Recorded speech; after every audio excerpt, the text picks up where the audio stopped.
नमस्कार साहित्य प्रेमियों, आपका स्वागत है साहित्य सागर चैनल में। आज हम लेकर आए हैं मुंशी प्रेमचंद जी की लिखी कहानी अनिष्ट शंका। चांदनी रात समीर के सुखद झोंके सुरम्य उद्यान। कुंवर अमरनाथ अपनी विस्तीर्ण छत पर लेटे हुए मनोरमा से कह रहे थे, तुम घबराओ नहीं, मैं जल्द आऊंगा। मनोरमा ने उनकी ओर कातर नेत्रों से देखकर कहा, मुझे क्यों नहीं लेते चलते? अमरनाथ, तुम्हें वहां कष्ट होगा, मैं कभी यहां रहूंगा कभी वहां, सारे दिन मारा मारा फिरूंगा। पहाड़ी देश है, जंगल और बीहड़ के सिवाय बस्ती का कोसों पता नहीं। उन पर भयंकर पशुओं का भय, तुमसे ये तकलीफें न सही जाएंगी। मनोरमा, तुम भी तो इन तकलीफों के आदी नहीं हो। मैं पुरुष हूं, आवश्यकता पड़ने पर सभी तकलीफों का सामना कर सकता हूं। मैं भी स्त्री हूं, आवश्यकता पड़ने पर आग में कूद सकती हूं। स्त्रियों की कोमलता पुरुषों की काव्य कल्पना है। उनमें शारीरिक सामर्थ्य चाहे न हो, पर उनमें यह धैर्य और साहस है जिस पर काल की दुश्चिंताओं का जरा भी असर नहीं होता। अमरनाथ ने मनोरमा को श्रद्धा में दृष्टि से देखा और बोले, ये मैं मानता हूं, लेकिन जिस कल्पना को हम चिरकाल से प्रत्यक्ष समझते आए हैं वह एक क्षण में नहीं मिट सकती। तुम्हारी तकलीफ मुझसे देखी जाएगी, मुझे दुख होगा। देखो इस समय चांदनी में कितनी बहार है। मनोरमा, मुझे बहलाओ मत, मैं हट नहीं करती, लेकिन यहां मेरा जीवन अपार हो जाएगा। मेरे हृदय की दशा विचित्र है। तुम्हें अपने सामने न देखकर मेरे मन में तरह तरह की शंकाएं होती हैं कि कहीं चोट न लग गई हो। शिकार खेलने जाते हो तो डरती हूं, कहीं घोड़े ने शरारत न की हो। मुझे अनिष्ट का भय सदैव सताया करता है। अमरनाथ, लेकिन मैं तो विलास का भक्त हूं। मुझ पर इतना अनुराग कि तुम अपने ऊपर अन्याय करती हो। मनोरमा ने अमरनाथ को दबी हुई दृष्टि से देखा जो कह रही थी, मैं तुमको तुमसे ज्यादा पहचानती हूं। बुंदेलखंड में भीषण दुर्भिक्ष था, लोग वृक्षों की छालें छील छील कर खाते। क्षुधा पीड़ा ने भक्ष्य की पहचान मिटा दी थी। पशुओं का तो हना ही क्या, मानव संतानें कौड़ियों के मोल बिकती थी। पादरियों की चर बनी थी, उनके अनाथालयों में नित्य गोल के गोल बच्चे भेंडों की भांति हांके जाते थे। मां की ममता मुट्ठी भर अनाज पर कुर्बान हो जाती। कुंवर अमरनाथ काशी सेवा समिति के व्यवस्थापक थे। समाचार पत्रों में यह रोमांचकारी समाचार देखे तो तड़प उठे। समिति के कई नवयुवकों को साथ लिया और बुंदेलखंड जा पहुंचे। मनोरमा को वचन दिया कि प्रतिदिन पत्र लिखेंगे और यथासंभव जल्द लौट आएंगे। एक सप्ताह तक तो उन्होंने अपना वचन पालन किया, लेकिन शनैः शनैः पत्रों में विलंब होने लगा। अक्सर इलाके डाकघर से बहुत दूर पड़ते थे। यहां से नित्य प्रति पत्र भेजने का प्रबंध करना दुस्साध्य था। मनोरमा वियोग दुख से विकल रहने लगी। वह अव्यवस्थित दशा में उदास बैठी रहती, कभी नीचे आती, कभी ऊपर जाती, कभी बाग में जा बैठती। जब तक पत्र न आ जाता वह इसी भांति व्यग्र रहती। पत्र मिलते ही सूखे धान में पानी पड़ जाता। लेकिन जब पत्रों के आने में देर होने लगी तो उसका वियोग विकल हृदय अधीर हो गया। बार बार पछताती कि मैं नाहक उनके कहने में आ गई, मुझे उनके साथ जाना चाहिए था। उसे किताबों से प्रेम था, पर अब उनकी ओर ताकने का भी जी न चाहता। विनोद की वस्तुओं से उसे अरुचि सी हो गई। इस प्रकार एक महीना गुजर गया। एक दिन उसने स्वप्न देखा कि अमरनाथ द्वार पर नंगे सिर नंगे पैर खड़े रो रहे हैं। वह घबरा कर उठ बैठी और उग्रावस्था में दौड़ी द्वार तक आई। यहां का सन्नाटा देखकर उसे होश आ गया। उसी दम मुनीम को जगाया और कुंवर साहब के नाम तार भेजा, किंतु जवाब न आया। सारा दिन गुजर गया मगर कोई जवाब नहीं। दूसरी रात भी गुजरी, लेकिन जवाब का पता न था। मनोरमा निर्जल निराहार मूर्छित दशा में अपने कमरे में पड़ी रहती। जिसे देखती उसी से पूछती, जवाब आया? कोई द्वार पर आवाज देता तो दौड़ी हुई जाती और पूछती, कुछ जवाब आया? उसके मन में विविध शंकाएं उठती। लौंडियों से स्वप्न का आशय पूछती। स्वप्नों के कारण और विवेचना पर कई ग्रंथ पढ़ डाले, पर कुछ रहस्य न खुला। लौंडियां उसे दिलासा देने के लिए कहती, कुंवर जी कुशल से हैं। स्वप्न में किसी को नंगे पैर देखें तो समझो वह घोड़े पर सवार है, घबराने की कोई बात नहीं। लेकिन रमा को इस बात से तस्कीन न होती। उसे तार के जवाब की रट लगी हुई थी, यहां तक कि 4 दिन गुजर गए। किसी मोहल्ले में मदारी का आ जाना बालवृंद के लिए एक महत्व की बात है। उसके डमरू की आवाज में खोंचे वाले की क्षुधावर्धक ध्वनि से भी अधिक आकर्षण होता है। इसी प्रकार मोहल्ले में किसी ज्योतिषी का आ जाना मार्के की बात है।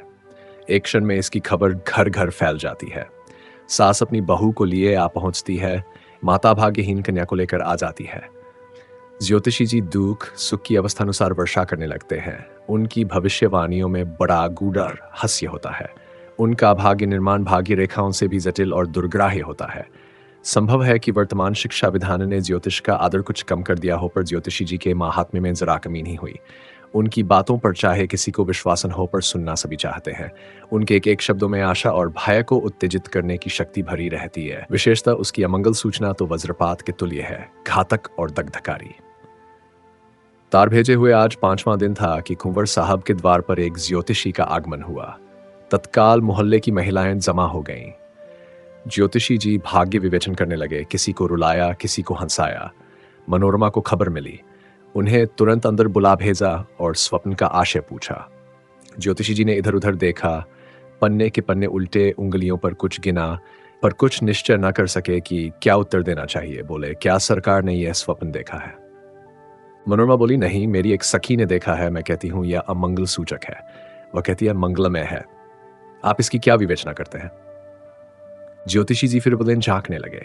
उन्हें अमरनाथ की यात्रा का हालन मालूम था और इतनी मोहलत ही मिली थी कि यहाँ आने के पूर्व वह अवस्था जान प्राप्त कर लेते जो अनुमान के साथ जनता में ज्योतिष के नाम से प्रसिद्ध है।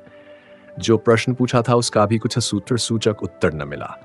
निराश होकर मनोरमा के समर्थन करने ही में अपना अकल है, वही सत्य है। यह स्वप्न मंगल सूचक है। मनोरमा खड़ी सितार के तार की भांति थर कांपने लगी। ज्योतिषी जी ने उस अमंगल का उद्घाटन करते हुए कहा, उनके पति पर कोई महान संकट आने वाला है। उनका घर नाश हो जाएगा। वह देश विदेश मारे मारे फिरेंगे। मनोरमा ने दीवार का सहारा लेकर कहा, भगवान मेरी रक्षा करो, और मूर्छित होकर जमीन पर गिर पड़ी। ज्योतिषी जी अब चेते, समझ गए कि बड़ा धोखा खाया। आश्वासन देने लगे, आप कुछ चिंता न करें, मैं उस संकट का निवारण कर सकता हूं। मुझे एक बकरा, कुछ लौंग और कच्चा धागा मंगा दें। जब कुंवर जी के यहां से कुशल समाचार आ जाए तो जो दक्षिणा चाहे दे दें। काम कठिन है, पर भगवान की दया से असाध्य नहीं है।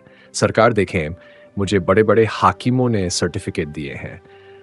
अभी डिप्टी साहब की कन्या बीमार थी, डॉक्टरों ने जवाब दे दिया था। मैंने यंत्र दिया, बैठे बैठे आंखें खुल गईं। कल की बात है, सेठ चंदूलाल के यहाँ से रोकड़ की एक थैली उड़ गई थी। कुछ पता न चलता था। मैंने सगुन विचारा और बात की बात में चोर पकड़ कर लिया। उनके मुनीम का काम था, थैली ज्यों की त्यों निकल आई। ज्योतिषी जी तो अपनी सिद्धियों की सराहना कर रहे थे और मनोरमा अचेत पड़ी हुई थी। अकस्मात वह उठ थी। मुनीम को बुलाकर कहा, यात्रा की तैयारी करो, मैं शाम की गाड़ी से बुंदेलखंड जाऊंगी। मनोरमा ने स्टेशन पर आकर अमरनाथ को तार दिया, मैं आ रही हूं। उनके अंतिम पत्र से जात हुआ था कि वह कबरई में है। कबरई का टिकट लिया, लेकिन कई दिनों से जागरण कर रही थी। गाड़ी पर बैठते ही नींद आ गई और नींद आते ही अनिष्ट शंका ने एक भीषण स्वप्न का रूप धारण कर लिया। उसने देखा, सामने एक अगम सागर है। उसमें एक टूटी हुई नौका हलकुरे खाती बहती चली जाती है। उस पर न कोई मल्ला है, न पाल, न डांडे। तरंगे उसे कभी ऊपर ले जाती हैं, कभी नीचे। सहसा उस पर एक मनुष्य दृष्टिगोचर हुआ। ये अमरनाथ थे, नंगे सिर, नंगे पैर, आंखों से आंसू बहाते हुए। मनोरमा थर थर कांप रही थी। जान पड़ता था नौका अब डूबी और अब डूबी। उसने जोर से चीख मारी और जाग पड़ी। शरीर पसीने से तर था, छाती धड़क रही थी। वह तुरंत उठ बैठी, हाथ मुंह धोया और इसका इरादा किया, अब न सोऊंगी। कितना भयावह दृश्य था। अब तुम्हारा ही भरोसा है, उनकी रक्षा करो। उसने खिड़की से सिर निकाल कर देखा। आकाश पर तारागण दौड़ रहे थे। घड़ी देखी, 12 बजे थे। उसको आश्चर्य हुआ, मैं इतनी देर तक सोई, अभी तो एक झपकी भी पूरी न होने पाई। उसने एक पुस्तक उठा ली और विचारों को एकाग्र कर पढ़ने लगी। इतने में प्रयाग आ पहुंचा। गाड़ी बदली। उसने फिर किताब खोली और उच्च स्वर से पढ़ने लगी, लेकिन कई दिनों की जगी आंखें इच्छा के अधीन नहीं होती। बैठे बैठे झपकियां लेने लगी, आंखें बंद हो गईं और एक दूसरा दृश्य सामने उपस्थित हो गया। उसने देखा, आकाश से मिला हुआ एक पर्वत शिखर है। उसके ऊपर के वृक्ष छोटे छोटे पौधों के सदृश दिखाई देते हैं। श्यामवर्ण घटाएं छाई हुई हैं। बिजली इतने जोर से कड़कती है कि कान के पर्दे फटे जाते हैं। कभी यहां गिरती है, कभी वहां। शिखर पर एक मनुष्य नंगे सिर बैठा हुआ है। उसकी आंखों का अश्रु प्रवाह साफ दिख रहा है। मनोरमा दहल उठी। ये अमरनाथ थे। वह पर्वत शिखर से उतरना चाहते थे, लेकिन मार्ग न मिलता था। भय से उनका मुखवर्ण शून्य हो रहा था। अकस्मात एक बार बिजली का भयंकर नाद सुनाई दिया। एक ज्वाला सी दिखाई दी और अमरनाथ अदृश्य हो गए। मनोरमा ने फिर चीख मारी और जाग पड़ी। उसका हृदय बांसों उछल रहा था, मस्तिष्क चक्कर खाता था। जागते ही उसकी आंखों में जल प्रवाह होने लगा। वह उठ खड़ी हुई और कर जोड़कर ईश्वर से विनय करने लगी। ईश्वर, मुझे ऐसे बुरे बुरे स्वप्न दिखाई दे रहे हैं, न जाने उन पर क्या बीत रही है। तुम दीनों के बंधु हो, मुझ पर दया करो। मुझे धन और संपत्ति की इच्छा नहीं, मैं झोपड़ी में खुश रहूंगी। मैं केवल उनकी शुभकामना रखती हूँ, मेरी इतनी प्रार्थना स्वीकार करो। वह फिर अपनी जगह पर बैठ गई। अरुणोदय की मनोरम छटा और शीतल सुखद समीर ने उसे आकर्षित कर लिया। उसे संतोष हुआ, किसी तरह रात कट गई, अब तो नींद न आएगी।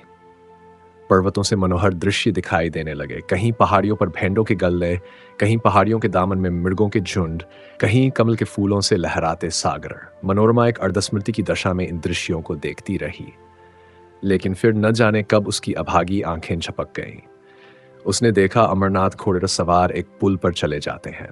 नीचे नदी उमड़ी हुई है, पुल बहुत तंग है, घोड़ा रह रहकर बिदकता है और अलग हो जाता है। मनोरमा के हाथ पांव फूल गए। वह उच्च स्वर से चिल्ला चिल्ला कर कहने लगी, घोड़े से उतर पड़ो, घोड़े से उतर पड़ो। यह कहते हुए वह उनकी तरफ छपटी, आंखें खुल गईं। गाड़ी किसी स्टेशन के प्लेटफार्म से सनसनाती चली जाती थी। अमरनाथ नंगे सिर नंगे पैर प्लेटफार्म पर खड़े थे। मनोरमा की आंखों में अभी तक वही भयंकर स्वप्न समाया हुआ था। कुंवर को देखकर उसे भय हुआ कि वह घोड़े से गिर पड़े और नीचे नदी में फिसलना चाहते हैं। उसने तुरंत उन्हें पकड़ने के लिए हाथ फैलाया और जब उन्हें न पा सकी तो उसी सुषुप्तावस्था में उसने गाड़ी का द्वार खोला और कुंवर साहब की ओर हाथ फैलाए हुए गाड़ी के बाहर निकल आई। तब वह चौंकी। जान पड़ा किसी ने उठाकर आकाश से भूमि पर पटक दिया। जोर से एक धक्का लगा और चेतना शून्य हो गई। वह कबरई का स्टेशन था। अमरनाथ तार पाकर स्टेशन पर आए थे, मगर यह डाक थी, वहां न ठहरती थी। मनोरमा को हाथ फैलाए गाड़ी से गिरते देखकर वह हाँ हाँ करते हुए लप गए, लेकिन कर्मलेख पूरा हो चुका था। मनोरमा प्रेमवेदी पर बलिदान हो चुकी थी। इसके तीसरे दिन वह नंगे सिर नंगे पैर भग्न हृदय घर पहुंचे। मनोरमा का स्वप्न सच्चा हुआ। उस प्रेम विहीन स्थान में अब कौन रहता। उन्होंने अपनी संपूर्ण संपत्ति काशी सेवा समिति को प्रदान कर दी और अब नंगे सिर नंगे पैर विरक्त दशा में देश विदेश घूमते रहते हैं। ज्योतिषी जी की विवेचना भी चरितार्थ हो गई। यदि इस प्रस्तुति ने आपके हृदय को स्पर्श किया हो तो कृपया इस वीडियो को लाइक करें, कमेंट करें और साहित्य सागर चैनल को सब्सक्राइब करना न भूलें। धन्यवाद।